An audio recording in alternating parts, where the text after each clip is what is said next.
We are getting audio. Okay. I hope we're good. We'll see if we're not. Okay.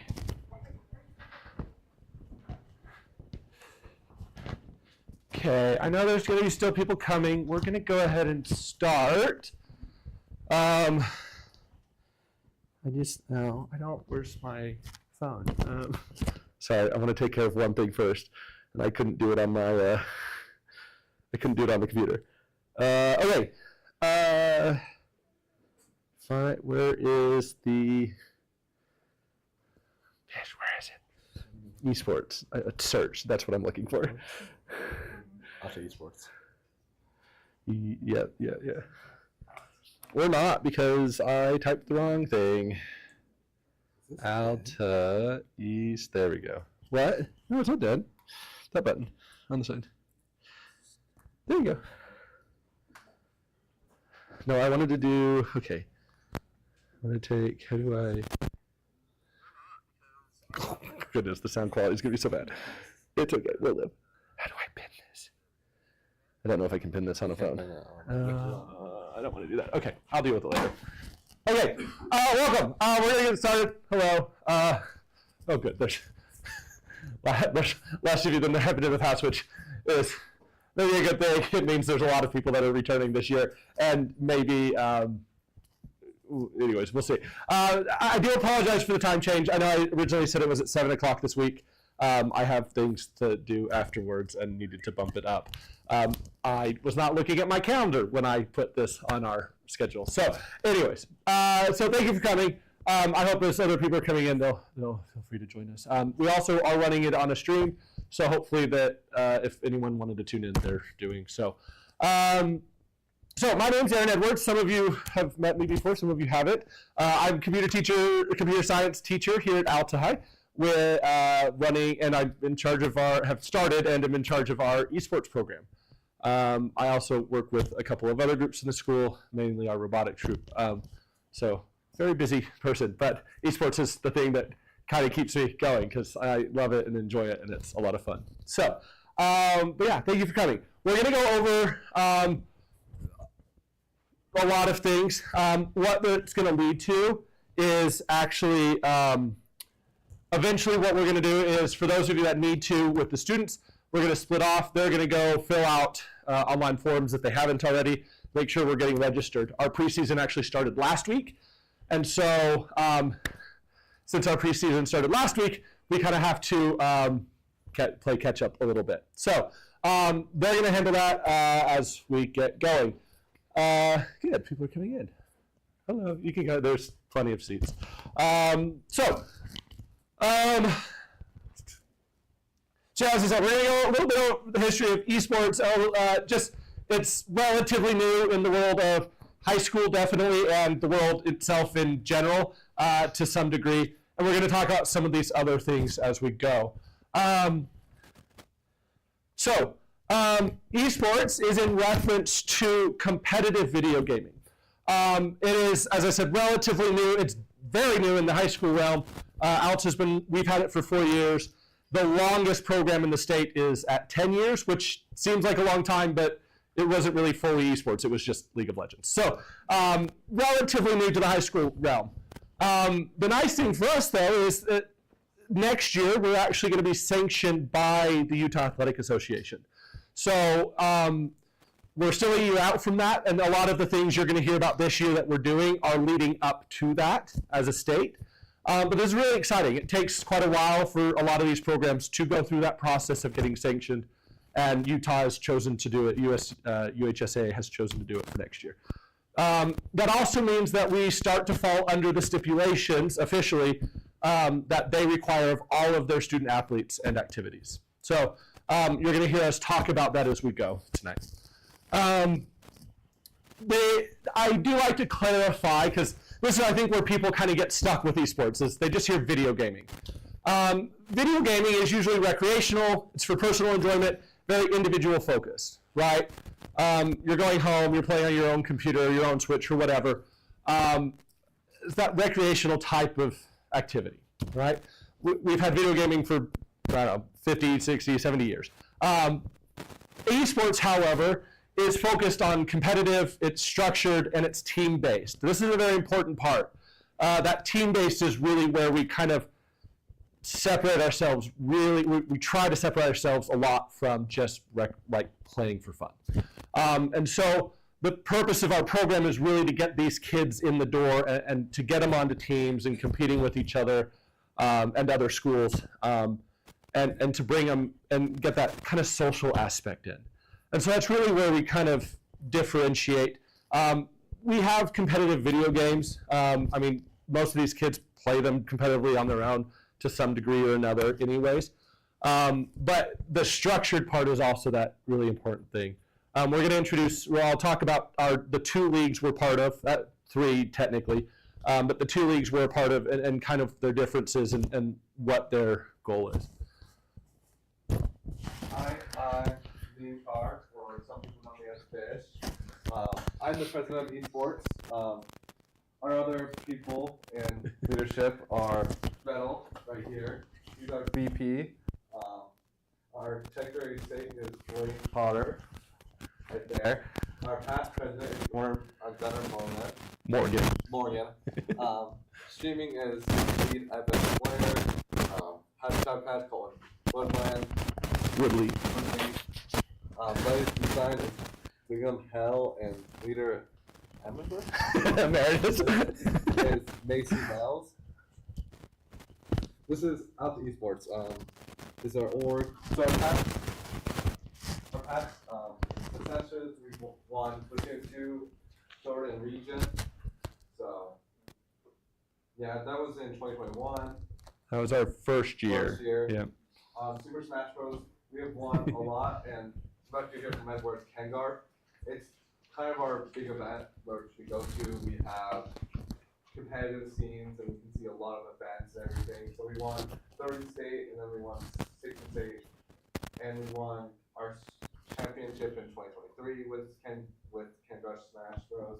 Mario Kart, we finished in last place in regionals for Kengar at 2023 and 2024, and Valorant we got 45th in regionals, Nationals, and Halo got 8th in nationals.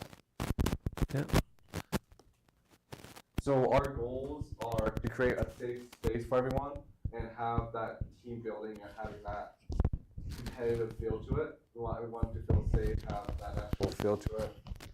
We want everyone to have a safe being time here and having a fun time here. We want everyone here to have a lot of things. We have for food sense, like our provide students aid to success, so like our opportunities, we have like pathways, internships. One internships I'm going for is IT, which there's a graph here on our next slide, showing like the different outlets and like the careers you can go to in esports. So like IT, computer science principals, and all these careers. Scholarships, I'm going for a scholarship this year with esports, hopefully, and careers, which I talked about. Yeah. Bye. So, it's not the next slide, but it is coming up. Yeah. So the nice thing is, a lot of this was written our first year. I compiled the slideshow. I've updated it a little bit here and there, but for the most part, it's been around for this is our 4th year. So a few years now. But really, we're trying to take these students that are already kind of invested in gaming, right? They go home, they play with friends all the time, and we're trying to bring them into an environment that many of them haven't been in before. Some of them have. Some of them, we've had a lot of kids over the years that do things like football or soccer or lacrosse or all these other sports that have been around for a long time in many cases. But a lot of our kids come in and they've never been on a formal team before. They've never learned how to communicate and learn to work with other people. They may do it online a little bit, and we'll see that, but really getting them in person and bringing them in and helping them learn these skills is a very valuable experience for hopefully most of them. There's some seats up here if you guys would like, Elliot. Now, our leagues. We do have, as I said, we have 2, kind of 3 leagues. 2 of them are kind of meshed together right now. One of our leagues is called HSEL, High School Esports League. It is a national-based league system. They separate us into regions. So Alta High School falls in the West region. The only issue with that is that means we're also playing with California, and California schools don't get out until like 4 p.m., and 4 p.m. for them is 5 p.m. for us. So there are some timing funness there. But for the most part, they're a great one.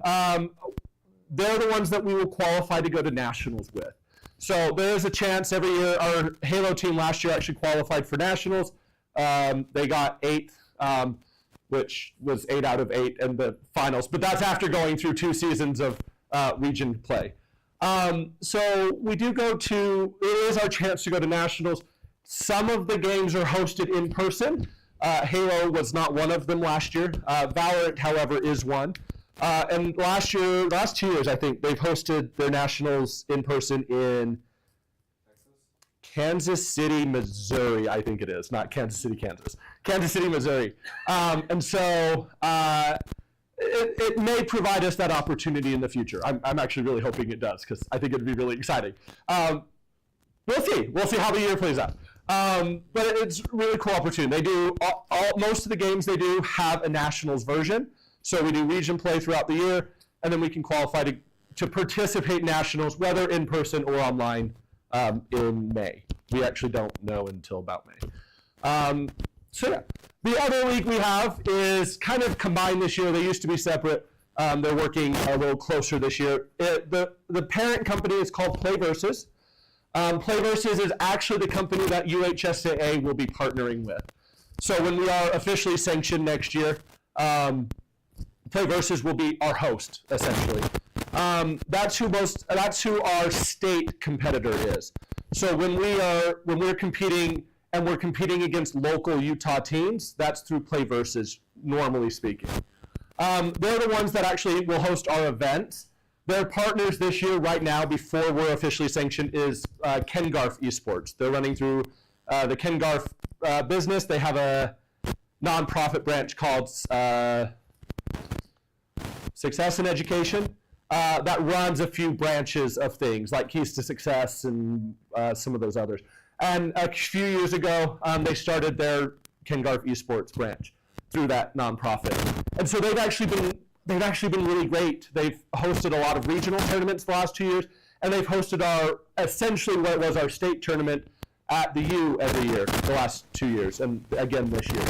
So we're really excited for that. We really like the in-person play. It doesn't happen often enough anymore. LAN parties are not a thing as much as they were when I was in high school. So it's getting everyone together to play is really exciting, and going to the U is a lot of fun. We take as many as we can, and we head on down and spend the day, and hopefully we have teams competing. We have the last 2 years. We're hoping again. Hoping again. So those are our leagues that we participate in. We'll spend some more time maybe on the scheduling here in a little bit. The last thing is Canyon School District has been an awesome supporter. Currently, we are now working with Tom Sherwood, who is our high school director, as well as all of our IT people and others. Our superintendent actually helped us get started at one point. And so by providing funding to get us equipment and stuff. And so this is really nice. They've been really supportive of it. Our superintendent's goals, I don't know if you guys know of or met or have seen Dr. Robbins on like board meetings and other things. But he's been very supportive. We're very excited about esports. He sees great opportunity with it as a program as a whole. And so it's been really kind of fun to watch it grow and develop the last 4 years. This is that graph that Fish was talking about. This is the simple graph. I have a far more complex one. The research is showing that it's kind of like a lot of other sports organizations. Players aren't necessarily going and becoming pros out of high school immediately. The success to the pro level and the college level, esports is having about the same percentage of success as you would get for football or soccer in terms of scholarship opportunities and eventually pro status. But one of the things they're noticing is that it is really directing people to a lot of different careers. Esports encompasses a lot of things. And as I said, this is the simple version. The one I have would take up like 4 TVs, just doing one graph. So it's really cool because the skills that can be learned and practiced in an esports environment are quite robust. And so that's one of the things that we're going to focus on a little more this year. We've spent the last 3 years kind of developing the program, getting people involved. This year, we're really going to start to focus a little more on developing some of these other skills outside of just competitive play. So yeah, you're handing those out? Yeah. So I'm going to talk about these real quick before you guys start writing in them. There are actually 2 disclosures. Now, we're going to go over them. I'm going to actually let the kids separate before we do that. I'm going to see if there's one more thing before we separate. So, as of right now, and as far as I think I could get it, these are our current competitive teams. Okay. Now, our teams tend to be very fluid. We got a lot of people that like to come. We have people that like to go for one reason or another, usually because they're just really busy people, which is excellent and really exciting. But it does mean that this is not normally very final until like we hit playoffs in December. And then by that time, people that are around are still around. But these are our teams as of right now. These are our teams right now. Most of these are kind of on both. You'll see there are some differences with like Play Versus with Mario Kart due to some scheduling and equipment limitations. Our Valorant teams are on both leagues. Splatoon can be on both. Smash Bros is that one should be there. I didn't see that one. Our Smash Bros 3 teams, our varsity JV, and our freshman team, because I don't have another term for it, even though I think 2 of the 3 of them are not freshmen. They are for Play Versus. HSCL Smash Bros is a lot more free to just create as many teams as we want. So we're going to see how that plays out the next week. Our Rocket League team and our HSCL, and then our Halo team. So these are kind of the layouts right now of just the competitive stuff. This isn't everything else we do. This is just the competitive teams. Okay? Yeah. So also, I forgot. Back here in the back, the striped shirt is Mr. Matt Barrett. He is a teacher here at Alta, and he is also going to be our assistant coach this year, which, yay. He knows some of these games better than I do, so this will help a lot. But Mr. Barrett is, he's going to be helping us out all year, and this is really exciting because we have one extra hand, which is always a blessing. But more importantly, we have someone that gets along really well with the kids and the students, and as I said, knows some of these games better and can help train some of our teams more than I can on my own. So we're really excited to have them. So students, if you have not signed up for or like to go next door, you're welcome to. If you have not signed up for HSCL or Play Versus, you do need to go next door. We need to get everyone signed up. I think most of the people here have. Oh, and actually, yeah, I do need that. So if you are a student, you do need to go next door because they're going to collect your information for jerseys and stuff because I need that. So do that and then.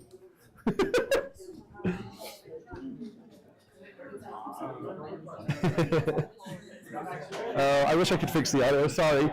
I can move it. It's not going to change much though. Okay.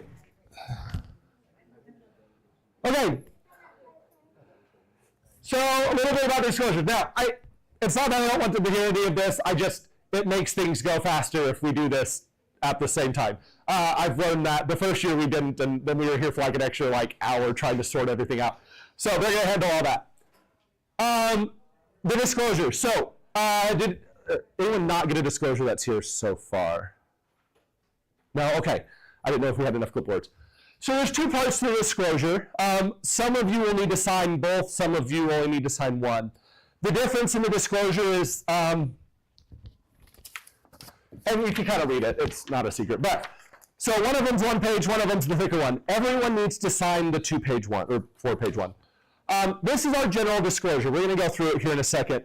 The other one, the 1 page though, Canyon School District, when we decided to adopt shooter games, FPS games or rated T games, we decided to treat them like we do PG-13 movies, in the fact that we're willing to offer them, we're willing to have kids play them. However, we wanted a little extra permission from the parents for your students to participate in them. This includes both playing them competitively and streaming them. And so if your kid wants to be a streamer and they want to stream on a day that we do Halo or Valorant or Overwatch, I would need to have this permission form as well. This is mostly so that you guys are aware of what games your kids are involved in. The Canyon School District, we don't do anything rated above a teen level. We'll never play Call of Duty. We're not going to play like Helldivers 2. Nothing that's rated in. And even then, the rated T games are still somewhat limited. We don't have a full broad scope.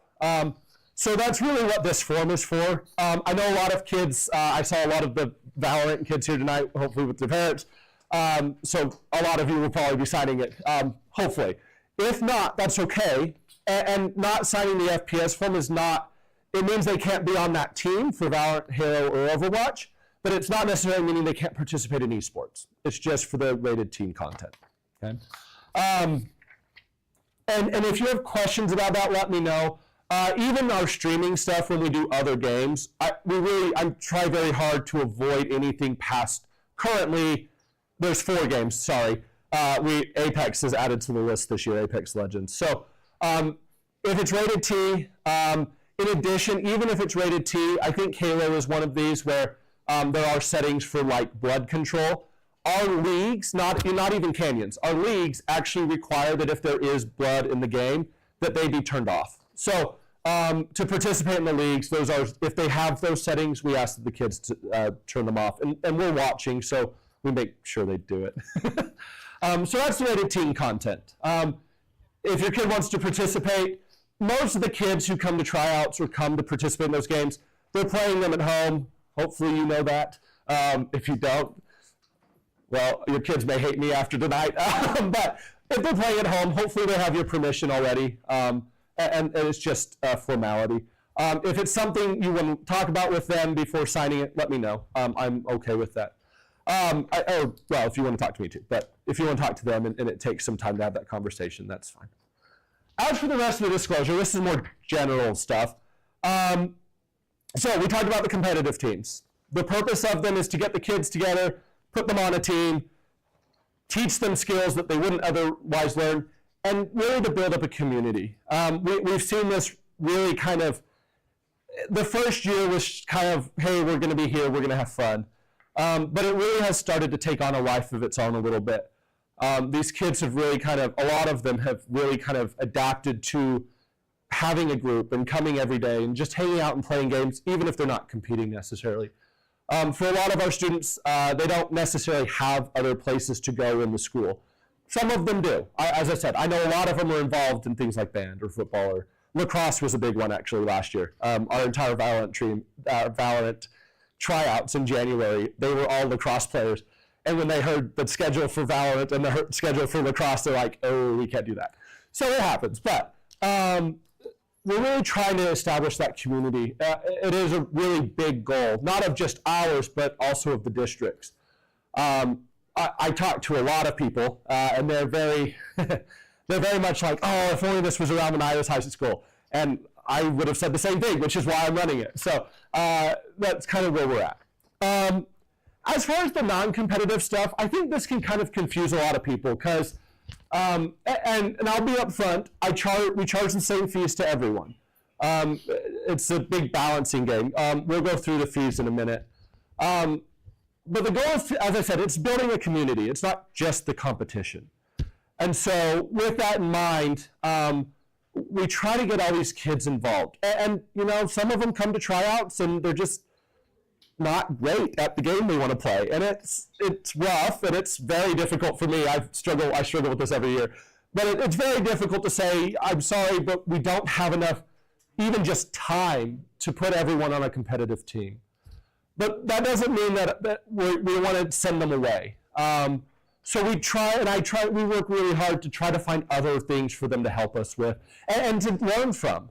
Our streaming is a big one this year. Our goal this year is a minimum of 300 hours of streaming. Not counting this, I am streaming this because I couldn't figure out a better way to do it. That's a minimum goal. And not only is that a goal just to put content out, but it's time for the kids to get together and to play games and to have fun and kind of build those friendships. And hopefully teach them skills that they can use elsewhere. So anyways, so that's kind of where we're at with the non-competitive stuff. We don't want to turn kids away. We try very hard not to. If they want to be here, if they want to be coming and playing, we welcome them. There are some limits. We do compete. Competing takes up a lot of our resources. So there are some limits to that we're trying to work with and pass. You guys can come in. You're like standing at the doorway waiting. Anyways, now, next thing on the disclosure on the back of the first page, we do have an Alta Discord channel. Now, I will be completely upfront with you about this one. There is a high probability that IT decides to shut it down this year. Before I would have argued more, this year, the goal of the Discord channel was twofold. The first one was, again, that community aspect. Discord for gamers is one of the best. There is almost no better digital community building tool. However, there are risks with Discord. And that's where our IT department is looking right now, is at those risks. And it's perfectly fair. So they've allowed us to use Discord because it is so prolific through the industry. That's one of the arguments we've had with them, is that students and people in this industry should know how to use this tech. Yeah. Actually, disclosures. Oh yeah, here, come here.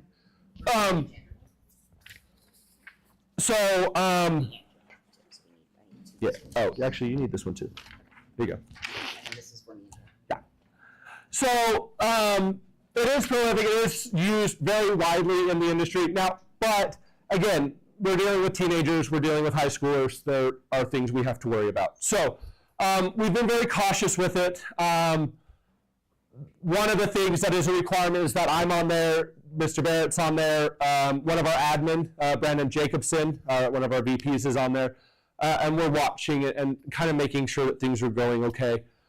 We've only had 2 incidents of, we had one instance last year with our JV Valorant team where they were arguing a lot on there.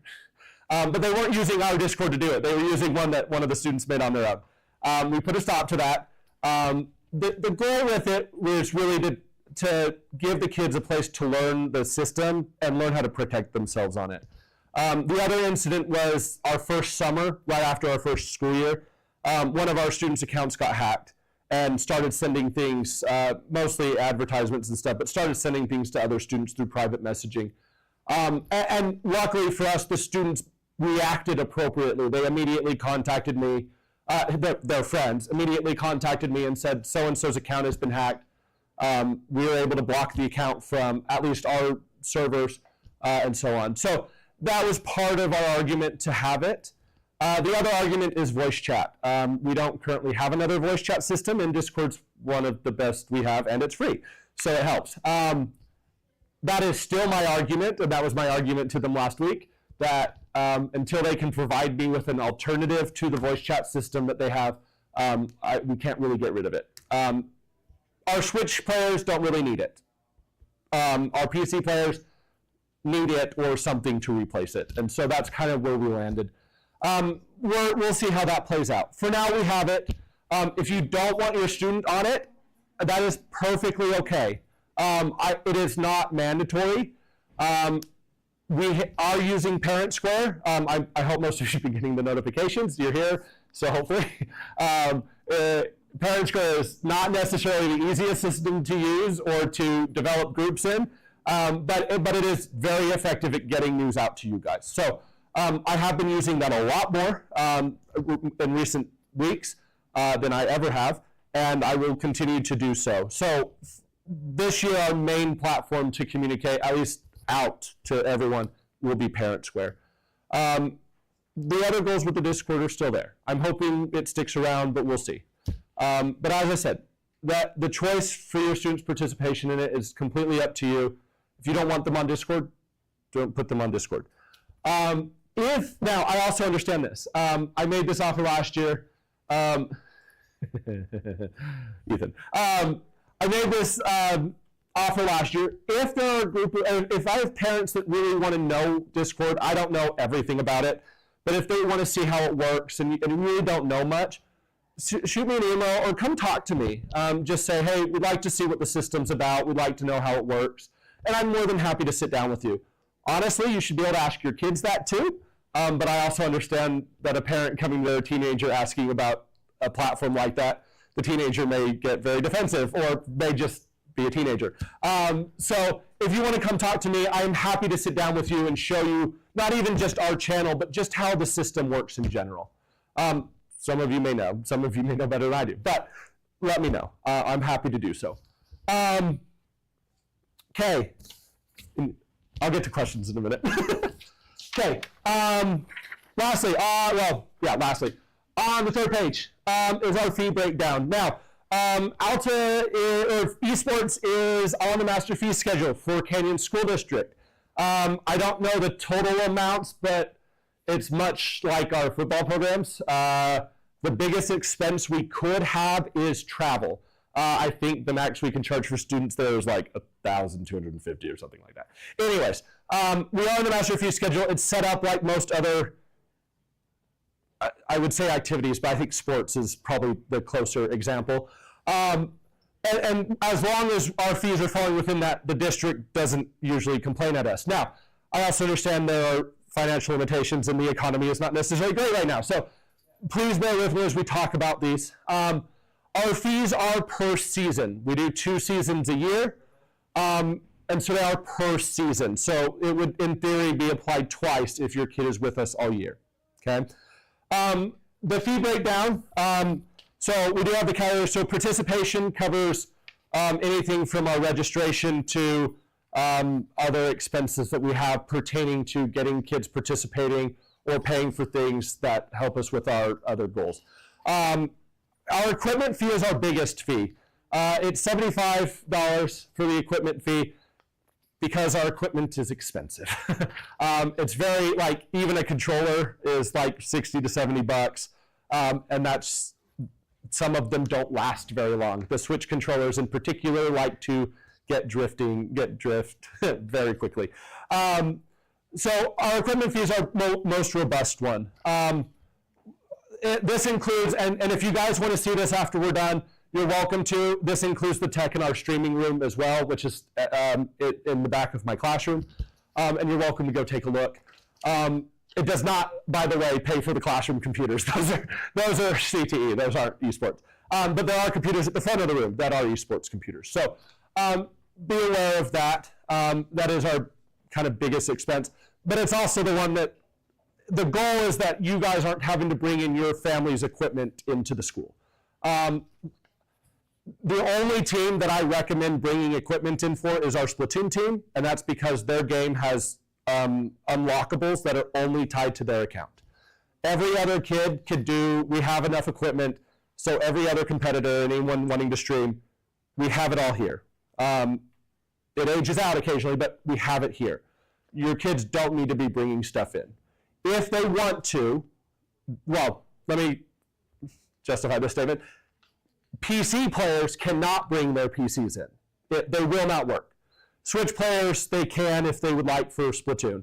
But the PC players cannot bring PCs in. However, they can bring keyboards and mice or headsets if they so want. In addition to that, if they want to leave it with me during the school day, so like bring it before school and leave it with me in my classroom, I'm happy to have it. I lock it up in the back room. Kids don't go in there. It'll be safe in there. So I understand that computer equipment's expensive, not just for us, but also for you guys. So I try to have enough equipment that we don't need to rely on families bringing their personal family-owned stuff here. In addition, most of it wouldn't work anyways because of the IT filters. But the cost is really what I'm worried about, right? I don't want you guys having to replace this equipment at your house just because a student bought it and lost it, or it got damaged, or something else. Uniform. The uniform fee is only ever applied once during your student's first season with us. So if your kid is new, they'll have a uniform fee. Other than that, they're personalized uniforms. Fish, will you stand up? So Fish is wearing our current esports uniform. They come with like their gamer tag and a game or name or something on the back. They are personalized. They're theirs to keep. I don't get them back, but that's also why it's a one-time fee. So it doesn't mean you can't buy more in the future. You're more than welcome to, and you're more than welcome to come to me and ask. But I only apply that once. And Fish has been, this is your 4th year here, and I only charged them the uniform fee once. Like, we're trying to update it. We're trying to get a new design. It hasn't happened in 2 years. There's like 2 people that went for design kind of thing like that. Yeah, we've had 2 people work on it in the last 2 years, and it really hasn't ever ended well. So we're trying, and at that point, if you want to elect to buy another one, you're more than welcome to.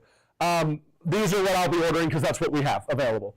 I like them. They're not bad. I just thought a new design might be fun. But we'll see. So the uniform fee is applied once and only once. So if your student participates here in the fall and then participates again in the spring, starting in January, the uniform fee is not reapplied. It's just the once.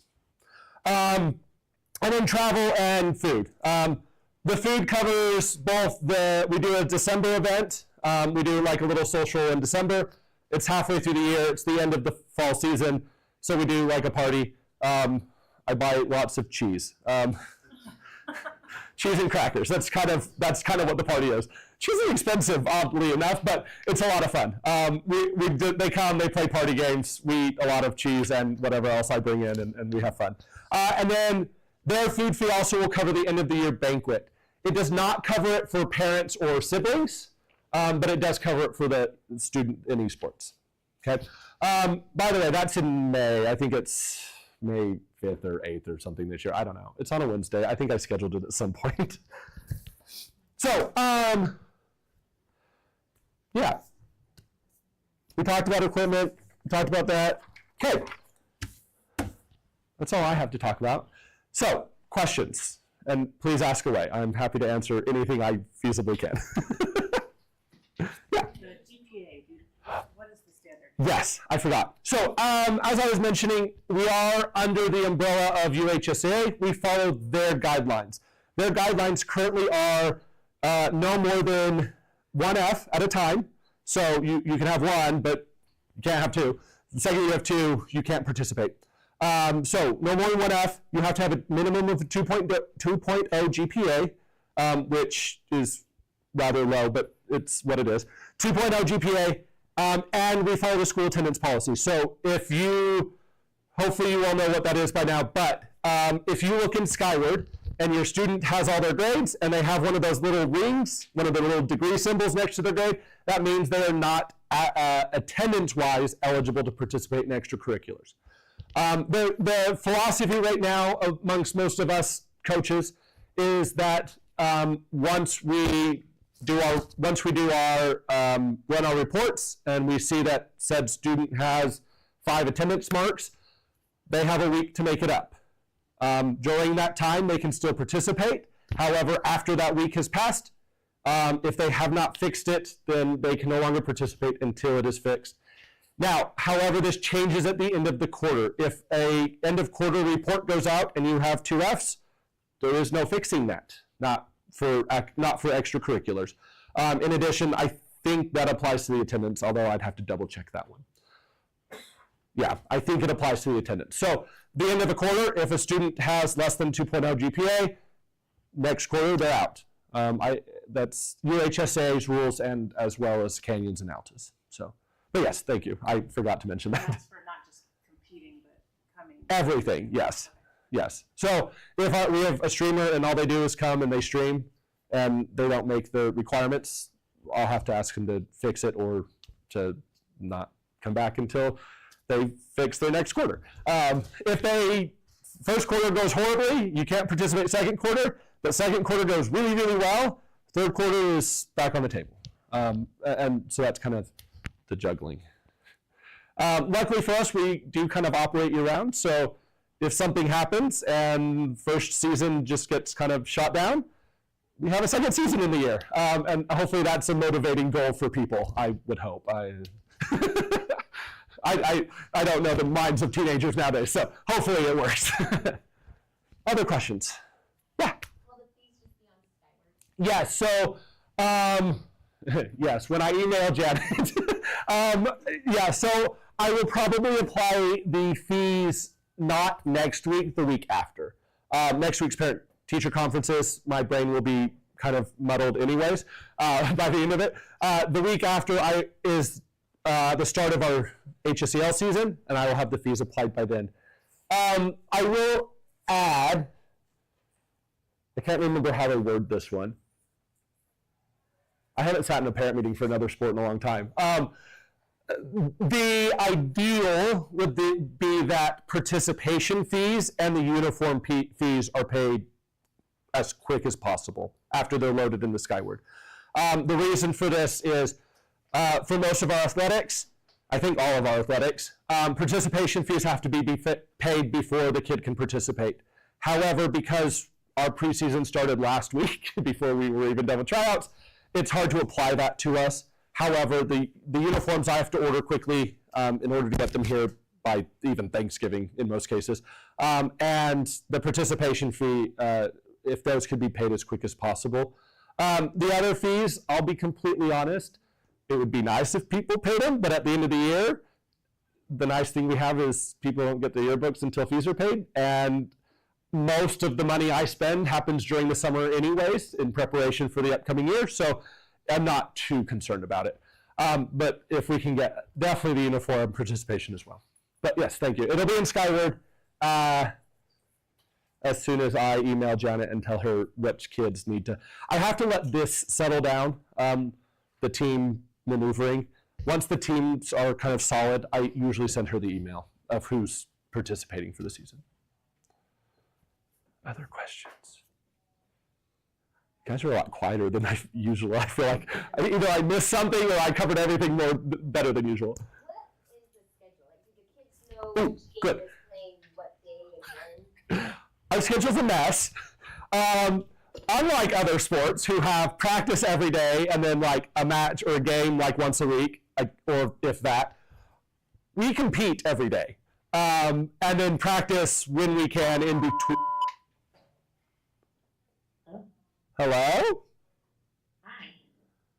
Is everything okay in there? Oh, did the emergency button get pushed? Yeah. Oh, I'm so sorry. I was moving a shelf around and it got hit. Okay. We're good, thank you. I was moving the cabinet around. Oops. It got pushed like half an hour ago too. So, anyways. So, we compete every day. This whiteboard has our match days on it for the different teams and games. I realize it may not make a lot of sense. It doesn't usually make a lot of sense to me until like October. Mondays we have, so the blue names are HSEL, so I'm going to start with them. On Monday we have Super Smash Bros. Doubles or singles teams competing, and Fortnite, our box match is happening. On Tuesday we have, it's not Bed Wars, I don't know, whatever HSEL's Minecraft is. Overwatch, which we don't have a team for right now, and Splatoon and HSEL. Wednesday, Valorant and Mario Kart. Thursday, Halo, Infinite, Rocket League, and Super Smash Bros. Teams. Most of these matches, some of these matches, the times, HSEL is more flexible.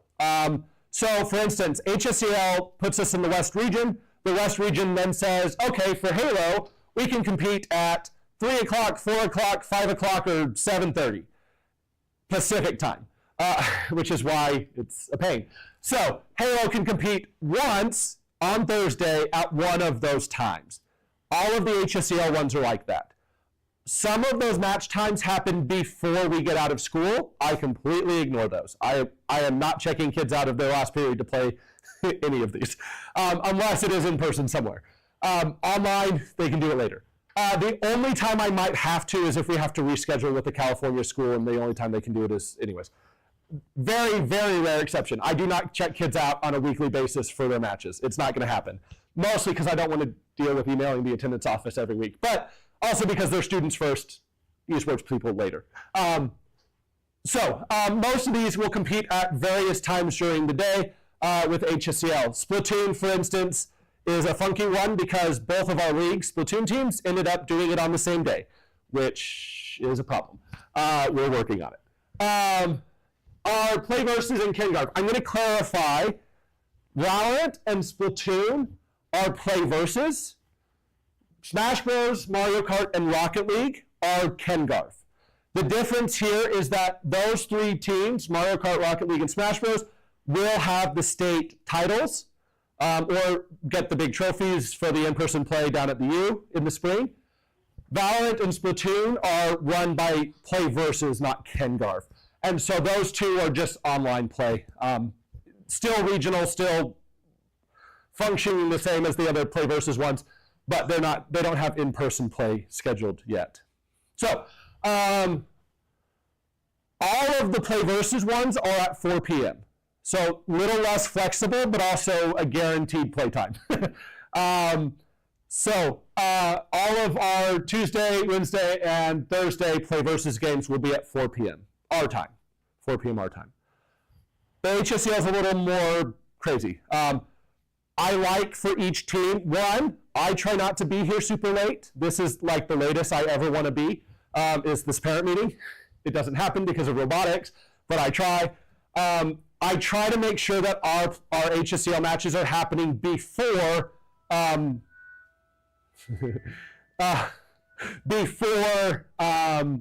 it gets too late. Your kids should be home for dinner. I'll put it that way. If they're not home by dinner, it means something went terribly wrong with their match, or their opponents caused us problems, or something. They should be home before dinner every week, every day. Okay.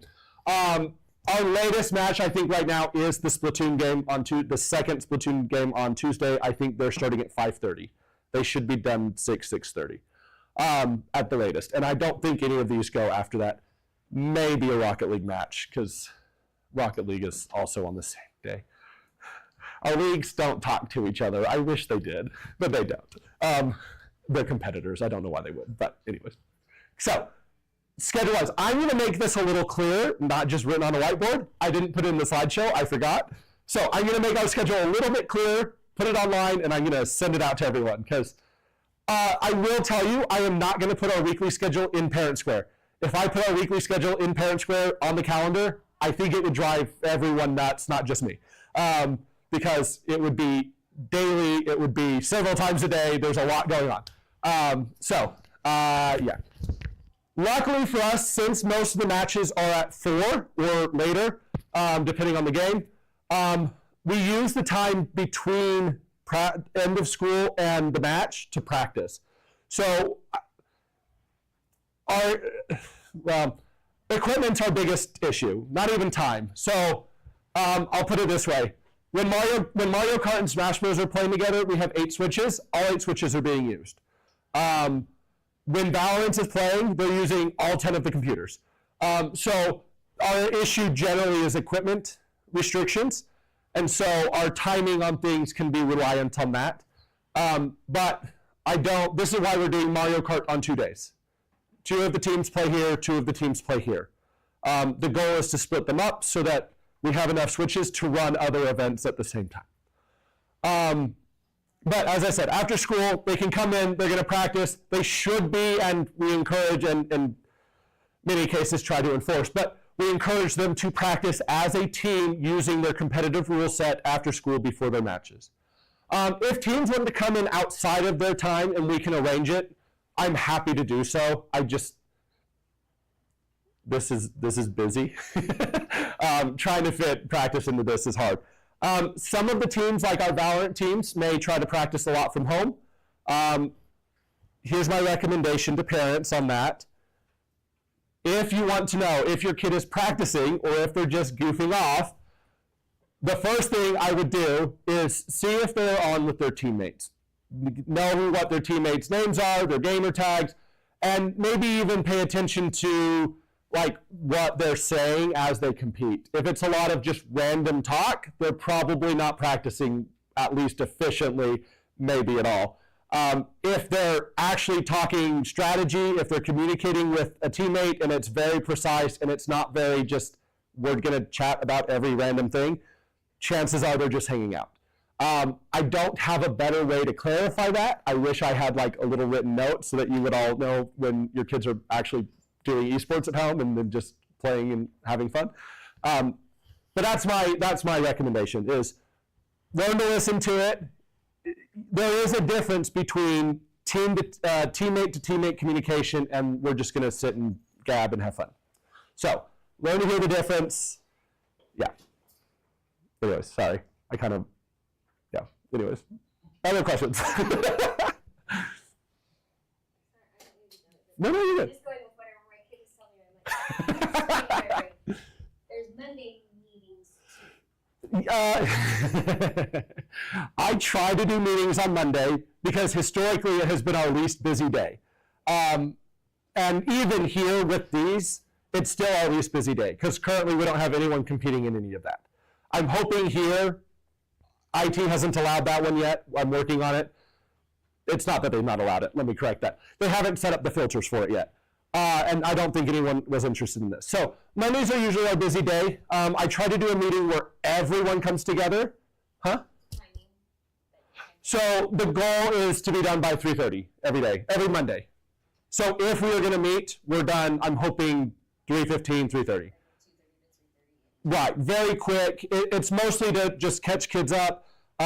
Sometimes we've got to talk about like upcoming playoffs or upcoming days off, or a teammate's out sick that week and we need to find a sub. Usually it's just things like that. It's to just get everyone together. Occasionally I'll try to do a big something like we might talk about hygiene or fitness or the faces, hygiene or fitness, or even just like how do you establish good team communication, and I'll send them off in their teams and have them like discuss how do we communicate better, things like that. Everyone meets on Monday. Everyone, yes, in theory, everyone. On Mondays and then the other days that they're playing. Yeah. So in my case, for example, it would be Monday and Tuesday. Yes. Yeah. I understand that, again, we have a lot of busy kids. We have a lot of busy teenagers. Alta is it's like an anthill. There's just always something going on. And many of our kids are involved in a lot of that, whether it's theater or mountain biking or whatever. I realize that Monday may not happen every week all the time for every kid. That's fine. I'm not going to worry about that. They should come if they can. If not, it's not the end of the world. Now, I will say this. This is part of teaching them to be grown people. If they cannot be there the day they have a match, they need to let me know more than an hour beforehand. I cannot find subs within an hour. And the kids are laughing, but I'm not joking. This is part of being responsible. If you can't be there, let me know. Now, if you let me know a month out, which I've had happen already, I will forget. Send it to me in an email. I may still forget. Part of me being responsible is remembering what people tell me.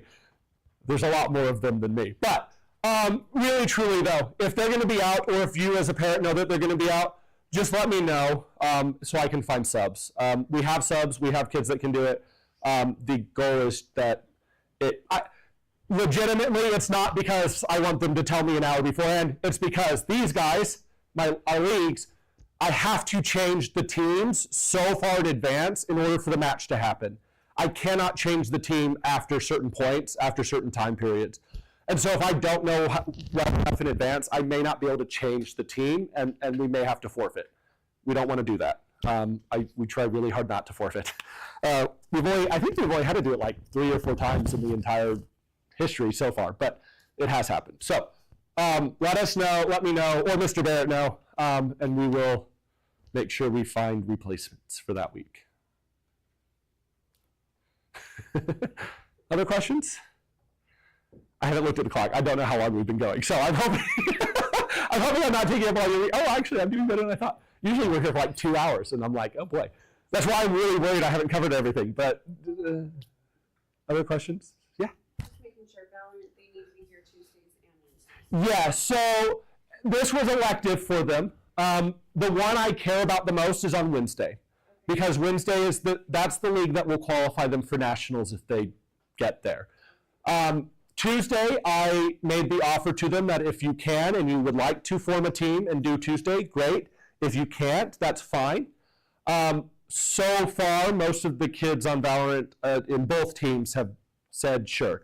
And so we're kind of running off of a 2-day schedule there, that 2-match day schedule.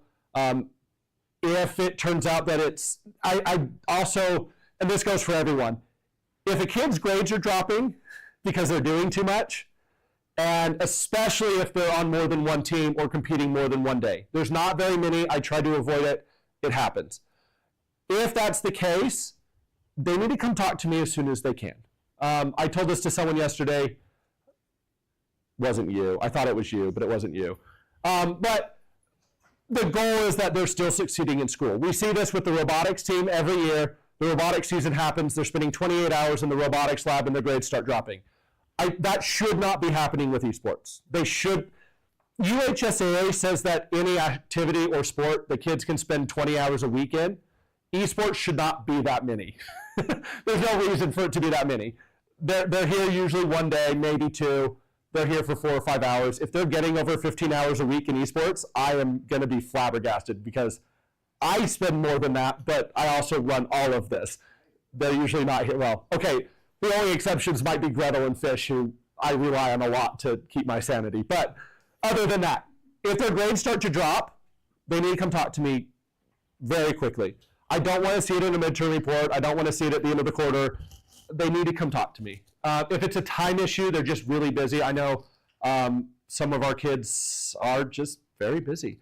I'm hoping they have the time to meet their commitments to their team. Because again, if they can't compete, then there's a chance that team forfeits, and that's not fair to them. But at the same time, they're students first. We got to keep their grades up. We got to keep them happy and healthy and sleeping and eating right and not lying on the sidewalk somewhere. So let me know. It's not much. I would rather deal with it early than deal with it after the fact, because then that's a bad conversation, and I'd rather not have that one. Ty.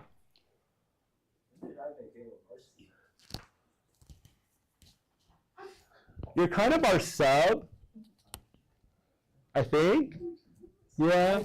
Oh, the reason is because we had so much of our Halo team back out, the JV Halo team, that we now only have one team. So, as I said, they're very fluid teams. One of them had jobs and couldn't do it, and then the other one, I don't remember. He couldn't do it either. I don't remember. Other questions, other things I can answer or help with? Any concerns up front? Willow. Why am I on the senior varsity team? Ooh, we can definitely talk about that. Please. We'll do that later. Okay, other questions? Fish. Oh yeah, did anyone not get one? I think most of you did. You don't have to sign them and return them to me right now. I handed on clipboards in case some of you wanted to.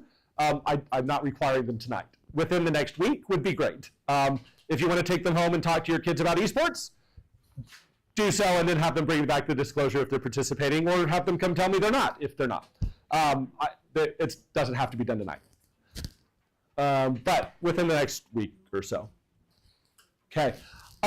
Just as a last note, since it seems like everyone's, hopefully all your questions are answered.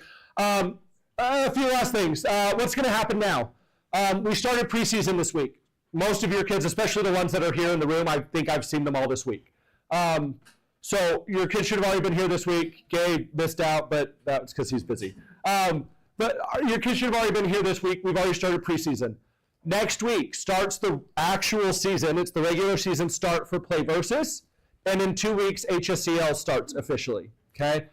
Our next steps, I mentioned this on Parent Square. I'm going to take everyone off of the tryout Parent Square and put everyone, at least that I know is sticking around, onto the main Parent Square for esports.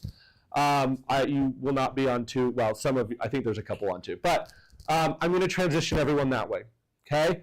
I will not put kids on the Discord until I have disclosures back. Okay?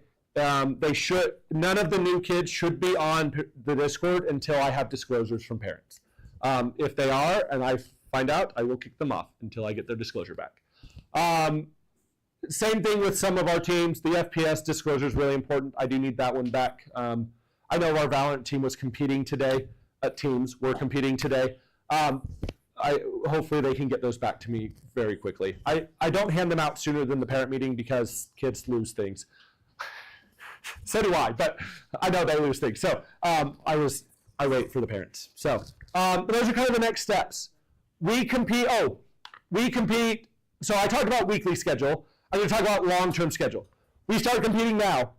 Our seasons end before Thanksgiving.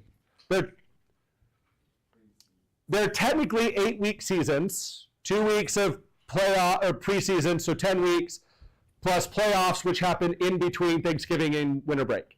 The playoffs, we don't know the schedule for, and we don't know who qualifies until the season ends. They have to round up, they have to do all their numbers and stuff right before Thanksgiving. So we will be going, and they're there. The only week we do not have matches for either league is fall break week. That is our bye week. Luckily, they didn't used to allow us to dedicate a bye week. Now they do. So our bye week is the week of fall break. I do know that we have like 3 of the 4 days we compete, but we're not going to compete that week. If kids want to come and practice, I'm okay with that. We're just not competing. Playoffs are between Thanksgiving and Christmas, and then in January, late January, more likely, we do our second season, our spring season tryouts. In addition, there is a winter blitz season. I'll send information about that later. It's for a couple of games, not every one of them. That happens for about 3 weeks in January, and then we start the spring season in February. So long term, that's kind of the pattern. The spring season, we can talk more. I don't do a parent meeting for the spring season, mostly because most of the kids are just coming from the fall. But I do send out some information about it. The spring season basically runs from the start in February until AP testing, which is the first 2 weeks of May. Once that hits, then we start playoffs. Once playoffs are done and we know if we qualified, then nationals start. Nationals do have the potential to go after the school year ends, which for our lovely seniors always causes us problems like it did last year. It's okay, we'll survive. It doesn't usually interfere with the graduation ceremony. It's usually like seniors are done and they want to be done, and that's usually the problem. So that's kind of the overall kind of thing for the year. It is a year-long thing. When it is sanctioned, some of it will be the state championships. I think right now they're thinking spring. So there'll be the spring season will be the official state championships, and then we'll do, like if we do HSEL, we'll probably do that in the fall. And then, so it'll be less year-round than it is currently, but we'll see. We'll see what happens next year. I don't know. Okay, anything else? Okay. If you have questions for me that are more personal, let me know. Come talk to me or Mr. Barrett. If you would like to check out the streaming room, you can go poke your head in. It looks like a mess, but it is a mess. But it's currently functional, which is about all I can ask for at the current moment. But yeah, hopefully your kids are excited. We're excited to have them. I love this program. As I said, I helped start it. I sit on the state's coaches board, and I love it. I think it's great. So, but let me know if you have questions or anything, and I'll do my best to answer them. So, other than that, I think we're good. You guys can head on out. Have a good evening. Hopefully enjoy some of the time with your families. Hi. Oh, yeah. Thank you. You want me to collect these? Yeah, if you can. If you'll, yeah. Take that. Yeah. I didn't know anything about this meeting, and I just so sorry. downloaded the Parent Square app. You're not getting anything? No, Oh, I can't I'm even sorry. use the group on So I'll make, now that I know, like, his name is now on my, like, rosters, so I'll make sure that when I do the transition from the tryout one to the regular one, that you're included on that. Some of the names didn't come through.